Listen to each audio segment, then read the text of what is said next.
Well, good afternoon, ladies and gentlemen. I'm Dave Deptula, Dean of the Mitchell Institute for Aerospace Studies, and it's my pleasure to welcome you to this rollout of two Mitchell Institute policy papers about nuclear deterrence and strategic stability. They're authored by General Kevin Chilton, who holds the Explorer Chair at the Mitchell Institute and was also the 7th Commander of Strategic Command. Now, today, we face a combination of the greatest threats in our history, whether looking at China's nuclear expansion, Russia's nuclear saber rattling, North Korea maturing its nuclear weapons, and Iran's nuclear aspirations. It's clear we need to revisit nuclear deterrence. The Triad is the bedrock of that imperative.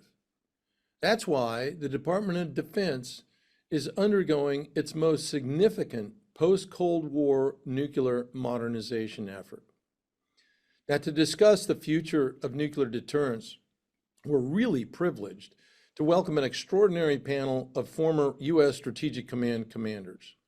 In addition to General Chilton, who served as the Commander of Strategic Command from 2007 to 2011, I'd like to welcome General Bob Kehler, Commander of STRATCOM from 2011 to 2013.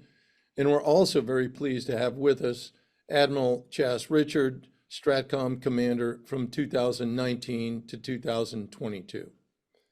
Together, these leaders represent an incredible array of experience regarding nuclear deterrence. So gentlemen, thanks very much for being here. And General Chilton, I'd like to turn this session over to you now so you can walk us through the core elements of your report. So you've got the stick. Thanks, Dave. I appreciate it. Let me begin by thanking the Air Force Association, and in particular the Mitchell Institute, for giving us this forum, and for thanking Bob and Chas for taking time out of their day to join us in this discussion. Both these gentlemen have mentored me, both in word discussion and in following their actions as commanders of STRATCOM. And I really think we're going to have a great discussion this morning. And to set a little context, the reason these papers were written goes back to 2011. Right after I retired, I volunteered to be a member of the Capstone mentoring team that helps mentor new one-star generals and admirals who, in compliance, it's a joint staff course that was put in place to comply with the Goldwater-Nichols Act to educate our senior leaders to be more joint. And in the first session that I was mentoring, I was asked to give a talk on the nuclear deterrent. And it surprised me, frankly, when General Luck, who was the senior mentor, asked me to do that. But I put together a few talking points, and the next day presented about a 1-hour lecture on why we had these weapons and the issues surrounding them. And I was stunned to find out that not a single one of the one-stars in the room had received any education throughout their career on why we have a nuclear deterrent or the issues surrounding them. And so that motivated me to write a couple papers, and which we're going to discuss today, both to inform and to motivate and to stir reasonable debate on the subject of why we have a nuclear deterrent and why it's important. Unfortunately, since the end of the Cold War, along with the dramatic reduction in the U.S. nuclear weapons stockpile, there's been a deterioration of the infrastructure to support the remaining stockpile, an aging of delivery systems that constitute the Triad, and there has been a dearth of attention paid to the rationale for the nuclear deterrent. The underlying principles and rationale for the deterrent have not gone away, but for the better part of 2 decades, we stopped educating, we stopped thinking, and we stopped debating with informed underpinnings the necessity and role of the U.S. nuclear deterrent in today's world. And as we all know, when you stop thinking about something, typically what follows is you stop investing in it. When you stop investing in it, the people expected to perform the mission lose focus, morale declines, and some bad things can happen, such as the unintentional movement of nuclear weapons from Minot Air Force Base to Barksdale Air Force Base in 2007, something that would have been unimaginable prior to 1992. So in the paper, begin with just a primer on what deterrence is and define it, and then the paper goes into a discussion on why we have nuclear weapons. the importance also of not only having them, but demonstrating their capability, and just as importantly, the United States senior leadership's willingness to use those weapons should circumstances dictate.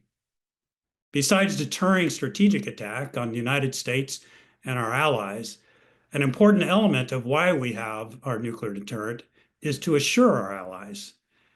That, in and of itself, is part of our non-proliferation policy. We think it is more, or at least our policy is, it's a more secure world the fewer folks that have nuclear weapons at their disposal. So by sharing the umbrella over our close allies, we encourage them not to develop their own programs. Lastly, the paper talks a bit about concerns about the future of the deterrent. And one of the major concerns I have is that it is not just the Department of Defense issue, but a Department of Energy issue, specifically under the National Nuclear Security Administration. And that is the sustainment of the infrastructure necessary to not only sustain our current stockpile of weapons, but to be in a position to grow that stockpile should it be necessary, develop and field new nuclear weapons designs. It's not just a matter of taking care of the infrastructure, which we have not done in the past. In fact, in the words of the Perry-Schlesinger report in 2009, they described America's strategic posture in this respect as decrepit. It's not just in the infrastructure, it's also in the talent necessary to continue to sustain the stockpile and ensure we have a deterrent for generations into the future. That knowledge is perishable, and the folks who designed our last nuclear weapons are all retired and reaching senior parts of their lifespan. The second paper was basically motivated by what I saw in op-eds and dialogue regarding the nuclear deterrent that frustrated me. They were talking points put out that we've heard over the years that we're going unchallenged in the media and in discussions. And so the second paper is a bit of an apologetics called Defending the Record on U.S. Nuclear Deterrent. And in that paper, we discuss common misconceptions about the deterrent and questions that you'll see, or positions you'll see thrown out in a debate. For example, why do we have nuclear weapons? We're never going to use them anyway. Or that our prompt conventional global strike can replace the nuclear deterrent force, or that conventional weapons, with the overmatch we demonstrated in Desert Storm, eliminated the need for a nuclear deterrent. Constantly we hear debates that we don't need a triad. Arguably, we're at a dyad today in our day-to-day posture. We also hear, as a scare tactic, that our nuclear forces are on hair trigger alert. Nothing could be further from the truth. Another article claimed that the LRSO, the missile system being designed now and fielded to replace the air-launched cruise missile, is destabilizing. And we always hear the debate that we cannot afford, the position that we cannot afford to modernize our nuclear forces. Perhaps one that is worth discussing, and I always enjoy the debate on and discussion on, is that the statement that global zero is a desirable goal. It seems to go unchallenged, and I think it should be challenged. And if we reduce unilaterally, others will reduce. Again, a very debatable point, and history would suggest an unfair statement. So, Dave, that's a quick summary of the two papers, and now I'm looking forward to jumping into the discussion and dialogue with Admiral Richard and General Kehler. Over to you. Well, General Chilton, thanks very much for that overview. So let's do that right now and jump into a few questions for all our distinguished panelists. So I think everyone's very well aware that for over half a century, the concept of mutually assured destruction between the US and the Soviet Union was the foundation for our nuclear deterrence posture. But today, we face not one, but two very significant nuclear peer adversaries who have very different nuclear weapon policies, doctrines, as well as risk tolerances. So how should we be thinking about deterrence in this new multipolar nuclear environment? Well, Dave, let me start with we hear the word strategic stability thrown around a lot, and it means different things to different people. So, for the context of this discussion, I'd like to suggest that a stable what I mean by it, and certainly in the papers, is that strategic stability means there's a condition that exists where neither side or sides, as we're looking to the future, are tempted to go first. So that can be at the strategic level, in other words, against the continental United States or our adversaries, or at the theater level, where it's nuclear weapons are used on the battlefield. So there's a stable condition when there's a deterrence posture set that does not show weakness that would entice an adversary to strike first. And so I'll set that as context. I think, Chaz, you've talked a lot about what we need to be thinking about with the growth of China's capability. So your thoughts? Thank you, sir. And first, my compliments to the Mitchell Institute for giving us this opportunity to have this conversation. And then to everybody on the net, if you have not read General Chilton's papers, the ones he just gave you an overview of, I would highly commend those. They are superb papers. They're very concise. They're easy to read. He did a very eloquent in the way that they laid that out. And so my compliments to you, sir, for putting them together. And if you haven't read them, I think you should. On the question here, and I'll start with strategic stability first, is the emergence of a three-peer with multiple regional actors world changes everything when it comes to what I would consider classic analysis of strategic stability. And when I talk about, there's a number of definitions of strategic stability. I tend to more narrowly define it for discussion purposes in terms of first strike stability, which is what General Chilton referred to as that no party is incentivized to strike first against their opponents. So all classic strategic stability work was based on a bipolar two-party world. That world does not exist anymore.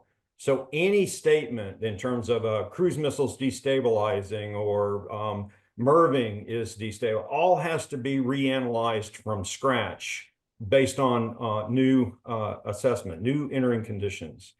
And to my mind, not fully thought it through yet, I'm not sure that in a three-party world where you're fundamentally the issue is political, that you can achieve classic strategic stability by weapon system characteristics alone. I think what you have to concentrate on is making sure that one, you have a secure second strike to at least quad 9 or better reliability. And that is actually a little less about the weapon systems and more about your command and control, which needs to have equal attention to the weapon systems. And then the second way, if y'all forgive me for speaking kind of directly, which is, and it's not just your nuclear forces, right? Every capability you have sets an impression in your opponent's mind. And the whole battle here is to add up the perceptions so that restraint is considered the least bad choice of your opponent. Everything you have in your inventory adds up to that. And so one way to think about it is you have to have the capability that leaves a perception in your opponent's mind that no matter what you're thinking about doing at any level of vertical escalation in any domain, in any place in the world, we can make your problem worse if you try to decide to go there. Therefore, restraint negotiation is your least bad option. So it comes back to, we have a lot of thinking to do about what is stabilizing and destabilizing. What we have heard in the past, I don't think is no longer accurate. Second strike, secure second strike capability is very important. And you have to have thought this all the way through from at all levels of violence, that in the end, contests between nuclear capable great powers comes down to questions of stake and will, stake and resolve, stake and risk tolerance, as opposed to more classic theater warfighting considerations. Over. John Kehler, any thoughts? Yeah, so first, thanks, Dave, to the Mitchell Institute, and Kevin for you taking on the effort to write those papers. Really well done. And I resonate with everything that Chaz has just said. A colleague of ours has reminded me over time, by the way, that mutual assured destruction is not a policy or a strategy, it's a fact of life. And in the nuclear age, it's sort of the cloud that overhangs us. It's part of the deterrent that goes with all of this. And so, as we think about where we stand today, I would offer that strategic stability and deterrence, the fundamentals of those, I believe, remain sound. It's still about convincing an adversary decision maker that the cost of employing a nuclear weapon, by the way, I would say using a nuclear weapon, but we use them every day. And the Russians have been using theirs aggressively, as we all have observed. Iran uses nuclear weapons it doesn't even have. And so they get used all the time. I'm talking about deterrence of employing them in combat, of attacking with them and watching them detonate on targets that are associated with a military operation of some kind. I think that our fundamentals remain sound. The question is, how do we apply them to today's environment? Because we're using familiar terms, but today's environment is a lot different than the Cold War. And so I would encourage all of us not to refer to today like a new Cold War, because I think that the requirements and the environment are so different today that we fall into a trap of thinking about how we did this yesterday as opposed to how we need to do this today, and then how do we need to do this tomorrow. The situation is different. And not only will we face two nuclear peers here, presuming China stays on the road that they are on, but what concerns me most about the environment today is the quote unquote friendship without limits that we've heard both the Chinese and the Russian senior leaders talk about. When they stand on a stage together and smile, it always looks to me like that smile's a little forced. But having said that, those kind of comments and the kind of behavior that we see, I think, make this a different proposition as time passes here. So will that relationship, that friendship without limits, what does that mean in a crisis? What does that mean in a conflict? Will they be opportunistic? Will they be cooperative? How will they behave? How will the North Koreans behave now that they've put combat troops on Russian soil to fight? I think that those are the key questions for us, because those answers mean a lot for our nuclear strategy, our nuclear force posture, our nuclear force structure, and all of the associated pieces. What about new first strike threats to the U.S.? And I think there will come a time when the PRC can credibly threaten our ICBM force, where only the Russians can do that today. I think that there are growing threats, perhaps, as time passes, to the SSBN force. And what does that look like as time passes here? And so anyway, I think our deterrence are the basics of our deterrence, the basics of stability, I think, remain true. How we apply those is the real question. And I think there are lots of interesting questions there for our policymakers and our uniformed people as well. Well, great insights by all of you. Let me switch gears just a little bit to a topic that General Chilton mentioned up front, and one that all of you have spoken about over the years. But this is the one where, critics often cite the very high price tag for modernizing the Triad without putting it into context.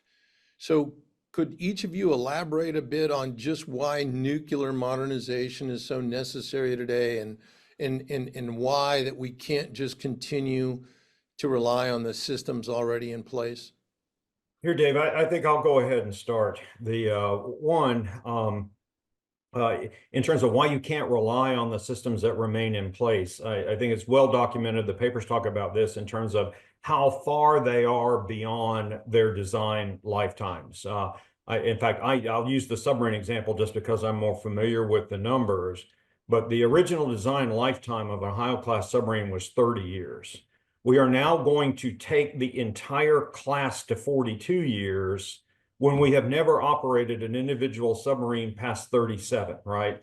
So the point is, what a credit to the people that designed it, built it, operated it, right, throughout that you even had that choice to take it out to 42 years. But there's a point where you just can't keep going. There's a point you don't want to get in a steel tube that has been cycled that number of times and hope that it's still going to continue. So I testified on several occasions that I was about the fifth commander in a row to say there was no more margin, that we had done all of the mitigating actions. And I've got two of them here with me that I was referring to. So you simply can't keep going with what you have. And when it comes to total cost, you have to start with, without the strategic deterrent, then the underpinnings of every other capability in the department is at risk, right? Every other capability and every other plan that we have rests on a fundamental assumption that nuclear deterrence is holding. And if nuclear deterrence is not holding, then we don't know if everything else is going to work. To date, at least, there is no combination, individual or in combination, of any other capability that gets anywhere close to the demonstrated destructive potential of nuclear. And in a great power competition, you have to deter your opponent from simply escalating past you in order for all the other capabilities to work. That's the risk here. And so, does the number seem large? I guess. When you only do it every 40 years, every other generation, the fact that the nation delayed as long as it did. And then I would go back to General Chilton's papers talk very clearly about, hey, why is it that we want to put a total life cycle cost number up for the nuclear triad and not compare it to total life cycle costs of anything else? Less eloquently, I used to say that if I looked at the total life cycle cost of a hot water heater, I might have to turn to the kids when mine broke and go, hey, I'm sorry, you're just going to have to take camp showers here for, I can't afford it over the next 30 years. But the bottom line is, this nation spends over $5 trillion a year. It is simply a matter of choice as to what we're going to spend it on. And I always thought former Secretary Mattis was very eloquent when he said, we can afford survival. We can absolutely afford to do this. Got to be responsible, got to spend it correctly, but we can do this. Over. So that was great. I would only add, let's ask ourselves, what's the cost of deterrence failing? And I think that always is kind of set aside in the conversation. And so I think that's the most important question. As Chaz mentioned, our investment in the nuclear deterrent has been episodic over the years. And in between, and when we invest in it, it's like 6 or 7% historically of the defense budget for a short amount of time. Last time we did that was during the Reagan years, and we're living off of those systems yet today. So I think it's episodic. In between times, it doesn't cost us much at all to operate the nuclear deterrent force. And so we go through times when we do life extensions or we do some modernization effort, but compared to the investment benefits that we get elsewhere in the Department of Defense by maintaining the deterrent the way we do, I think that's a great investment for us, and we can clearly afford it, particularly, as Chaz says, this is the foundation of our national security. So one of the things that I did to prepare for this conversation was I went online and I looked at how do you categorize cars that are old? And as it turns out, I didn't know this, but there are 3 categories of vintage cars. One is called vintage, and those are cars that were made between 1919 and the 1930s. There are antiques, which are typically 45 years old, and there are classics, which are typically 20 years old. By those definitions, B-52s, KC-135s, Minuteman III, Alcom, and all of the NC-3 system can be classified as antiques. We could go get antique plates and put on all of them. And classics are B-2s and Ohios, unless we sail them out into the 40+ year, in which time they become antiques as well. Jazz, I'm not sure about the D5 itself. That's a little bit newer, but all the warheads, by the way, would classify as classics as well right now. It's a way to think. Well, listen, I realize there's a difference between what we've invested in those nuclear forces and what you would invest in your car. But I think the concept remains the same. We need to think about these things as we are out of time here. And the time for debate, the time for discussion about what to do next, I think is long gone. If we don't move forward, I think we're not just going to reach end of service life, but we are going to encounter obsolescence in important parts of the triad. All great points, guys. Thank you. I would just add a couple quick things. The nuclear threat that Russia holds over the continental United States homeland is existential. And so is China's. And China's growing. And one must ask, why have they gone from a posture of just response to building a first strike capability? I can't think of any other existential. When I say existential, I mean tear up the Constitution, back to an agrarian society, throw away everything in history since 1776. That's what an all-out nuclear attack from these countries would mean to the future of America. So I'm with Jim Mattis. We certainly can afford to posture ourselves to make sure that never happens. And lastly, I just, a little exercise I do with the Capstone Fellows. We remember the Reagan conventional buildup plan in the 1980s to go to a 600 combat fleet Navy, a 40 combat wing Air Force. I think it was a 16 division Army. I give them the mental exercise. I'm going to give you all that today. Oh, by the way, we have less than 50% in all of those areas today, fielded conventional forces. I'll give you all of that today and all the training, fuel, gas, beans, and bullets you need to be the best, most ready force in the history of America, but take away the nuclear deterrent and give 20 weapons to some dictator in, say, Cuba that can target 20 US cities with no missile defense on our side. And now who kowtows to whom in the Western Hemisphere? We just kind of brush aside the fact that these weapons are so devastating and are in fact an existential threat to the country. And I would argue, although conventional might is important as well to deter, that every dollar spent on conventional weapons is wasted if we don't first and foremost have the backstop and foundation of an adequate nuclear deterrent. Okay, that's a great way to summarize that question. Building a bit off of that last question, budget pressures regularly prompt suggestions by some to eliminate one leg of the triad. Usually that's the ICBM leg. The argument is that SSBNs provide a sufficient survivable force. So why is it that maintaining all three legs of the triad is absolutely critical? So as I said in my opening remarks, arguably today, well, certainly today, in our day-to-day posture, we only have a dyad because we have no bombers armed and on alert with the associated tankers necessary to provide a credible deterrent posture day to day. Now, we can certainly upload and put them on alert should the president decide to do that at any given time. But for the ICBM, I would argue it is the most stabilizing, as I defined earlier, element to the triad. And just a quick exercise here, at 1,550 is the new start weapons deployment limitations that the US and Russia agreed to several years ago. Russia's withdrawn from the treaty, but it's a good starting place for discussion.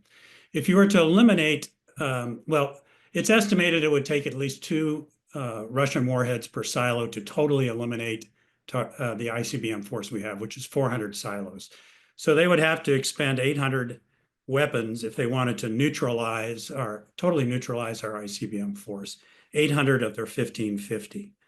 And what they don't know is because we have the capability, because they are on alert, because we can launch on warning should it be the president's decision, those 800 weapons may hit empty silos. So they are not incentivized to strike the homeland of the United States because of that calculus. On the other hand, if you eliminated the ICBM force with about 10 to 12 weapons, the Russians could eliminate not only our 2 sea bases and our bomber bases, it could eliminate our nuclear stockpile and kill all the scientists in America who know anything about building nuclear weapons at our national laboratories. And all that we would have left would be our day-to-day deployment of the submarine force. And for argument purposes, and it's typically about 50% of the force. And for argument purposes, would say that would be about 200 to 250 weapons. So a Russian leader could look at the US and say, well, I still have 1,538 weapons pointed at your country. You have 200 to 250 at sea. You sure you want to launch those? It's not in a position you ever would want a future president of the United States to be in. And certainly, so I will continue to argue that the ICBM leg is incredibly stabilizing and that it is absolutely necessary to be on alert for it to fulfill that role. So I was getting ready for this. I was trying to think what I could contribute to the conversation that General Chilton and General Kehler weren't already going to. And this is a good place for a couple of thoughts on that. So one is, as we have these conversations during my time at Stratcom, they weren't theoretical anymore. That without going into a lot of detail based on Russian actions in the Ukraine war, I think in the first time in Stratcom's history, and certainly not SAC, we were enhanced above a day-to-day posture based on the threat that we faced. I can't go into a whole lot more detail than that, because I think the most likely path to a nuclear deterrence failure involves failed conventional aggression by an authoritarian regime who resorts to limited nuclear use to redress that. And so I want to add a new reason why we need the Triad.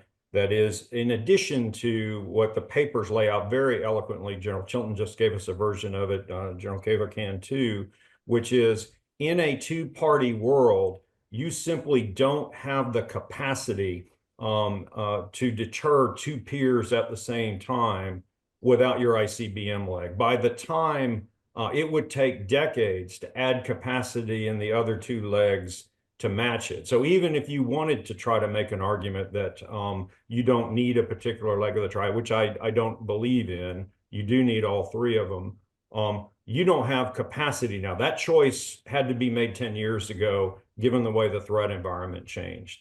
And it's time to stop talking about getting rid of pieces of the Triad. The Triad is necessary but not sufficient for the world that we're going into. And it's now time to start talking about enhancements to the Triad. I would put, for example, land-based road mobile back on the list of things to be thinking about. And it's time to have a serious conversation about theater weapons, right? I think we have a large disparity in our ability in theater to deter limited nuclear use to redress failed conventional aggression.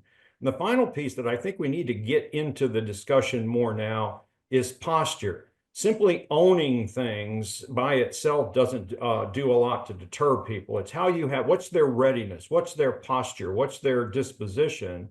And I have said this publicly, and I'll say it again, that it is time to put a small number of bombers back on alert. If it was up to me, I would do it this afternoon. That I think a lesson out of the Ukraine crisis, while in many situations the signaling flexibility that the bomber leg gives you is absolutely a desirable attribute, there are now an equal number of situations that by the time you figure out you need that air leg, generating it is going to be considered escalatory, and you're just going to be too late. So it's time to move past a conversation in my mind about, do we need a Triad? Absolutely. The question needs to now be, what else do we need given the world that we're in, both the capability, capacity, and posture? Over. So I would just remind us that the concept of a triad didn't emerge in 1955 out of a policy shop and was written on stone. That's not the way it happened. What happened was it evolved over time. We got to a triad over time as our system capabilities evolved. And as it turns out, the benefits, the attributes that we have in that triad became a way for us to present forces that made the most strategic sense. And that continues to be the truth today. It makes the most strategic sense for us because it presents an adversary with a mixture of things that they have to be concerned about. So I think, but it's not the Cold War triad the way we are operating it today. Today's triad is smaller, it's postured less aggressively, it's targeted against open ocean areas. It doesn't include long-range bombers and supporting tankers day-to-day, as we've already talked about. So basically, we deploy for day-to-day requirements today a dyad to meet our daily deterrence requirements. What else has changed is the role of the bombers and the ICBMs. So let's mention what's going on with the bombers. Our long-range bombers today are truly and finally dual-capable assets.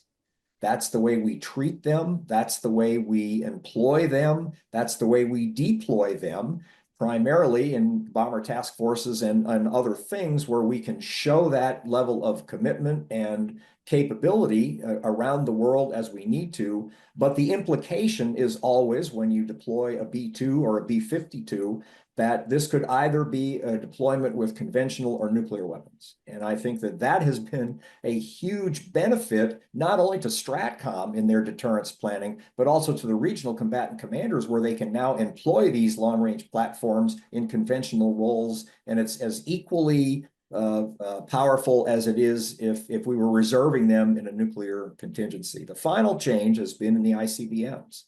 So there was a time when we first deployed ICBMs that they had to be survivable. That was going to be our survivable leg of our nuclear deterrent and responsive.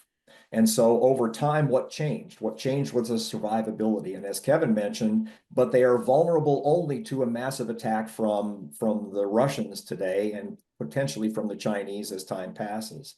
So they give any adversary planner a difficult set of challenges. If you want to deal with the United States, you have to deal with the ICBM force, which means that you must make a massive, unambiguous attack on the United States of America. And so one advantage that we have today is that it creates great difficulties in adversary attack planners and what they might try to do if they ever were foolish enough to attack us. The other thing that's different is we are relying on them today to be a bit of a shock absorber here, in that we can deploy a finite number of weapons that way. And then if we need to make adjustments in the at-sea force, we can do that. If we need to bring the boats in, maybe in greater numbers for something, or if we get to the point where we decide using our hedge, we want to upload more weapons on the boats, that day-to-day deterrent is still intact in the ICBM force. And so it is assured. I agree with Kevin, it's stabilizing. And I think that it would be very short-sighted to do a number of things that have been proposed. And just imagine on the day the Russians invaded Ukraine, if we had de-alerted ICBMs, if we had removed ICBMs, if we had withdrawn our nuclear forces from Europe, if we had restricted the number of SSBNs we were putting at sea, if we had significantly unilaterally reduced the number of weapons, et cetera, we hadn't done any of that. And I think the United States was in a much better place on that day than we would have been otherwise. Well, I appreciate those insights. Let's talk a bit about our allies, if you will. Our extended deterrence commitments directly impact proliferation decisions by our allies. However, as we've seen, NATO allies are now rethinking their nuclear stances considering recent Trump administration moves. For example, Poland's now signaling it's looking at acquiring nuclear weapons. Germany had nuclear discussions in recent years, and now there are indicators that Canada may develop a nuclear capacity that aligns with its European allies. So open-ended question for you. What are your thoughts and observations on these moves, and what might we should be thinking about here in the future? Well, Dave, what I would remind ourselves and our audiences that the United States of America does not get to decide if any of those countries, and I'd add Japan and South Korea to that list, we don't get to decide if they're assured or not. They do. And it's important for us to have dialogue with them. And it's important to us to understand what does assure them and what does not. And this can be capabilities, deployment postures, and rhetoric, statements of position or will. And this is a sensitive area. And if we want to continue to support our policy of nonproliferation, this is one of the key areas. So I would add, there is a cost to maintain alliances, and that gets debated in the public, and it's been a subject of debate, and it's an understandable conversation. But I would remind everybody there's a cost to isolationism as well. And one of the costs of isolationism is, or a trend toward isolationism, or a view that we have as a country now, and policy-wise, we're going to turn our back on allies, or our relationship is going to be different. One of the costs of that, I think, is this question of nuclear proliferation. We have successfully reassured our allies over decades that we will be there with them up to and including the nuclear decision points and beyond, if it comes to that, if necessary. And our allies, I think, have generally speaking, although it's taken a lot of back and forth over the decades, generally they have accepted. And so I think there is a significant question here at the policy level about not just the cost of alliances, but the cost of isolationism, or a trend in that direction. Hey, one thing that I'd like to add to this is that in my experience, that in many cases, allies, and the Pacific allies may be a better example of this right now, although I could give you European examples also, tend to see the threat more clearly and earlier than we do. And in some cases, they are facing an existential threat that may not be existential to us. And so a national decision to go develop a nuclear weapon is a tremendous resource investment on the part of an ally. In fact, I've always thought one of the best reasons to be allied with the US is the fact that we had mastered how you have this very high reliability, high consequence of failure technology that a nuclear weapon represents. And it was an advantage to be allied with us. And so I think our allies in some cases will turn back to and look at what, not only what we say, but what our capabilities are, and what we can present is an important factor in terms of assuring them. And I think that is going to cause us to have to rethink what capabilities we have theater level in the Pacific in general, in order to maintain these alliances, which are fundamentally based on shared interests, which I think to work to mutual benefit over. No, very good. Now, gentlemen, I very much appreciate your insights, and I want to make sure that we have sufficient time for our audience to ask their questions. So that's what we're going to do right now. Open it up to the session to questions from the audience. And those of you out there, I think you pretty much know the drill by now. When I call on you, please unmute your mic, or if it's in the chat, state your name and affiliation before asking your question. So let's start right off the bat with someone I think everyone here is familiar with, and that's Bob Elder. Bob, go ahead. Hey, thanks, guys. If I put the, I actually put it in the chat as well, but with all the discussion, and I like the fact that you did put together the strategic stability as well as the deterrence and assurance, and that's actually my question. There's a lot of discussion about what the role is for non-nuclear capabilities that have global effects in terms of escalation control, but even for deterring and assuring our allies. I wondered if any of you would like to comment on what role, and one that comes to mind obviously is something like the B-1, but there's a lot of other global type capabilities, cyber and space, that could affect this. Is that something that you guys could address? Bob, I'll pitch in here first. I think, it's at our peril if we just look at deterring, which is trying to influence an adversary's decision that would be harmful to the United States. It is just one element. It's just nuclear. It's just conventional. It's just cyber. It's just space.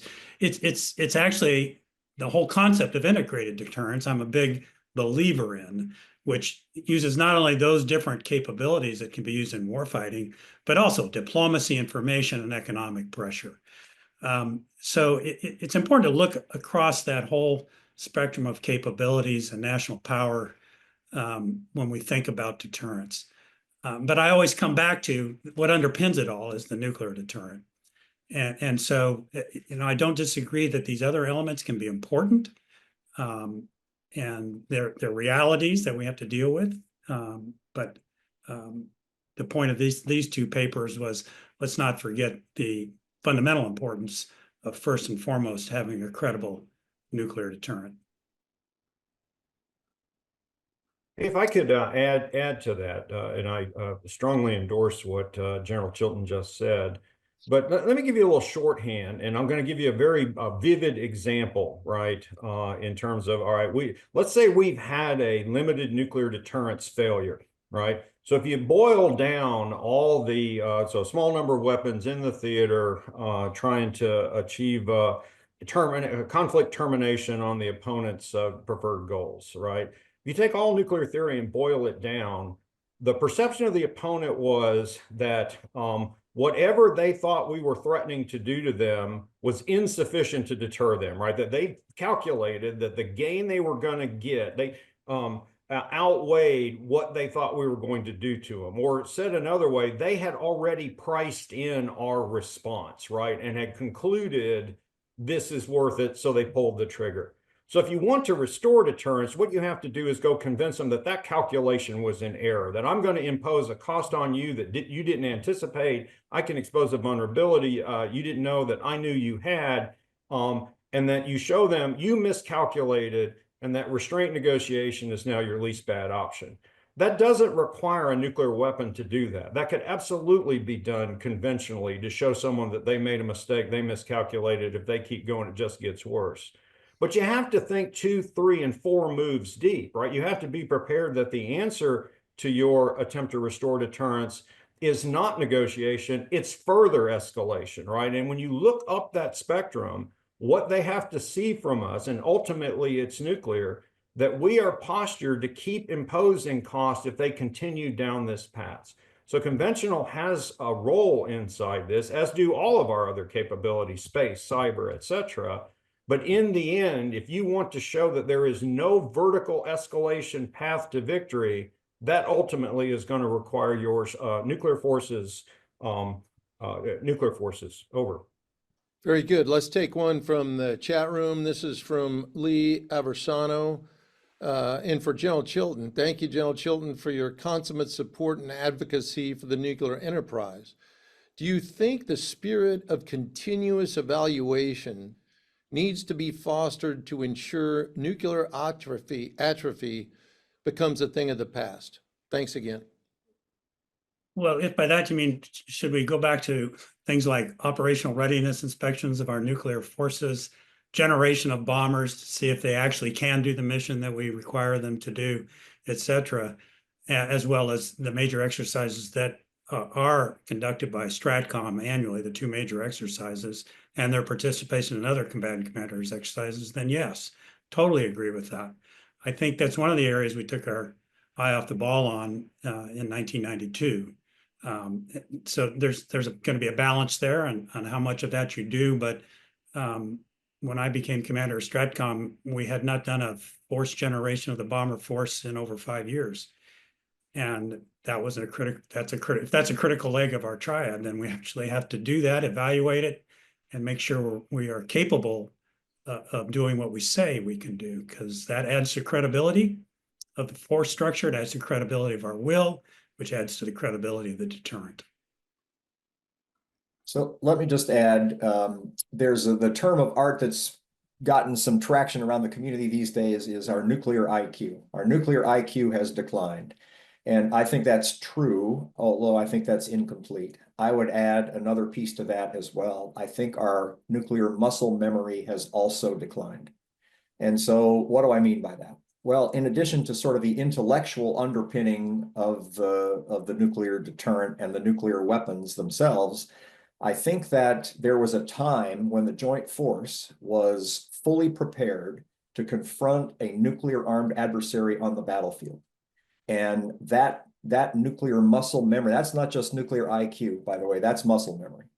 And so I think that muscle memory has also declined. And I'm very concerned about our joint force readiness in terms of confronting any of the two, and any of the major adversaries that we think we might have these days are nuclear armed. And so that requires us to think differently. It requires us to prepare differently. It requires us to exercise differently. My Army friends, I was saying this in a forum not so long ago, there's a reason for why there are NBC seals on the hatches of tanks.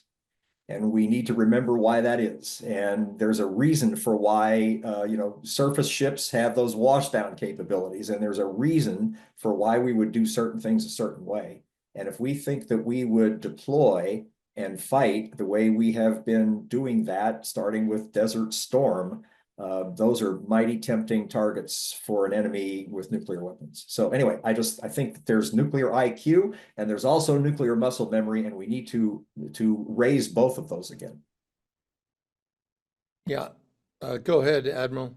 Let me just, one more final thought. Remember, I had the benefit of serving for every commander that you see on this net, plus all the other ones in between me, including 3 tours at STRATCOM. So I got to watch how all this progressed.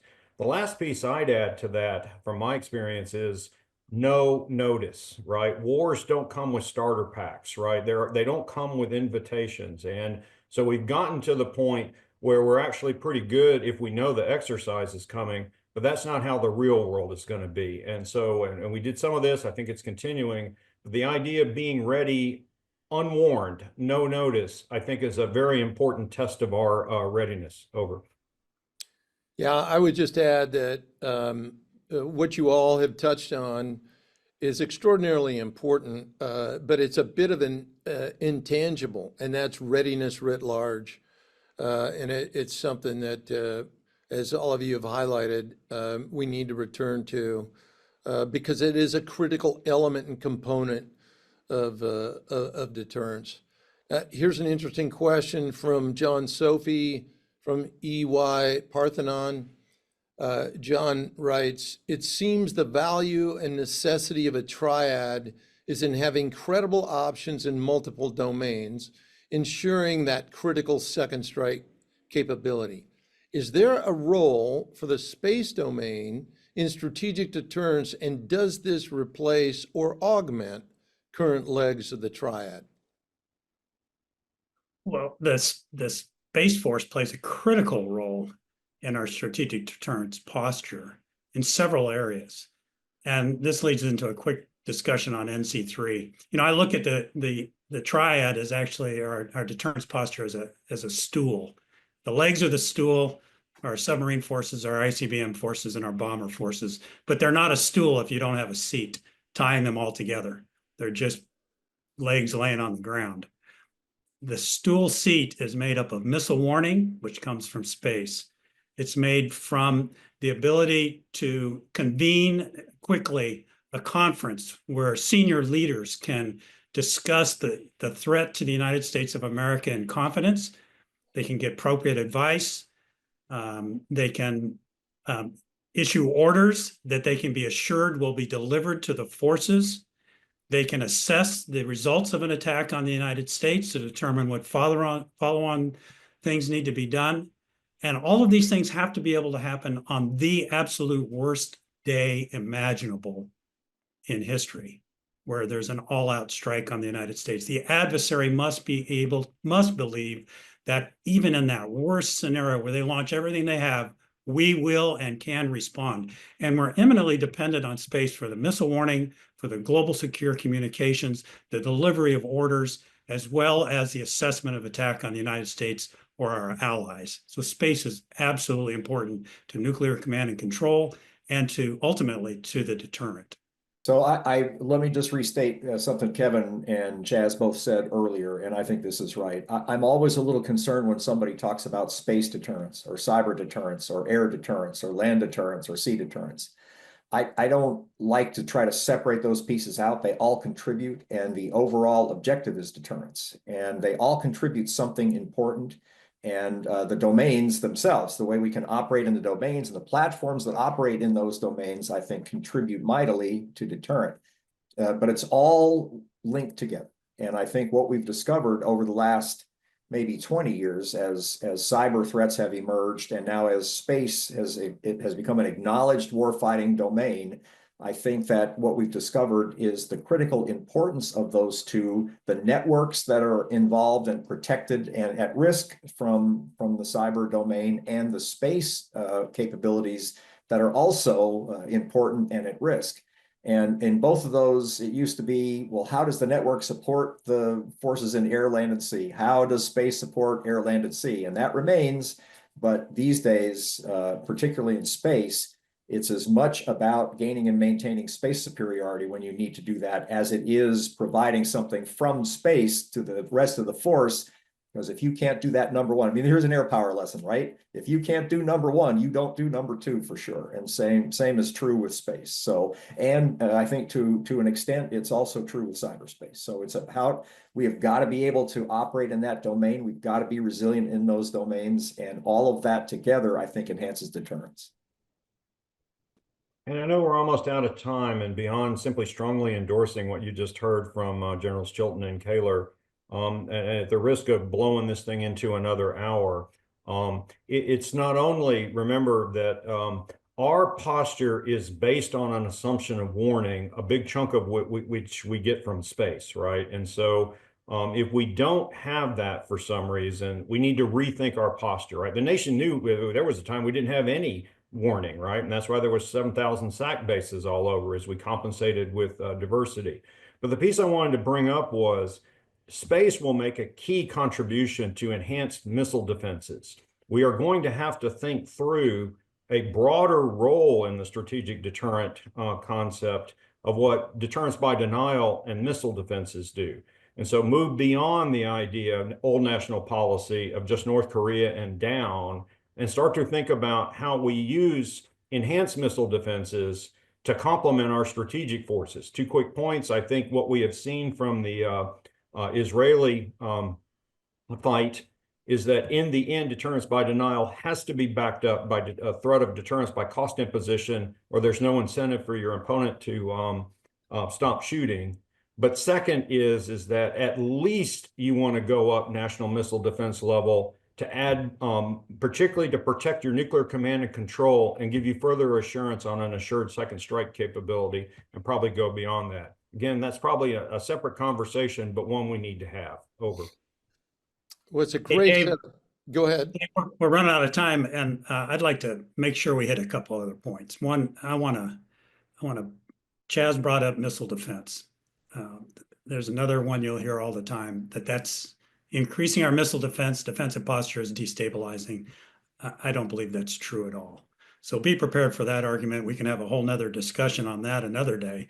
It is not destabilizing. In fact, it's actually enhances deterrence to have that capability, in my view. The other point I'd like to make is beyond the weapon systems themselves is the infrastructure in our country, the National Nuclear Security Administration, that actually designs and produces the warheads that go onto these weapon systems. That is an area that we shut down completely the ability to make new weapons in the 1990s, when we eliminated our plutonium pit production capability. We celebrated recently the ability to make one new pit. There has been this constant debate about how large should we capitalize that industry In other words, do we need to just build enough buildings and glove boxes to make 40 pits a year? Is it 80 pits a year? It's always been a debate about cost.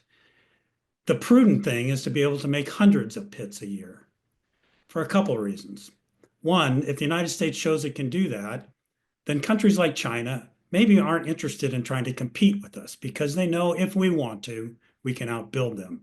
But if they look at us and see that we can't build and recapitalize our forces at even an adequate number to sustain the current stockpile over the next 30 years, then of course they're incentivized to build faster and field more weapons than we are and threaten us.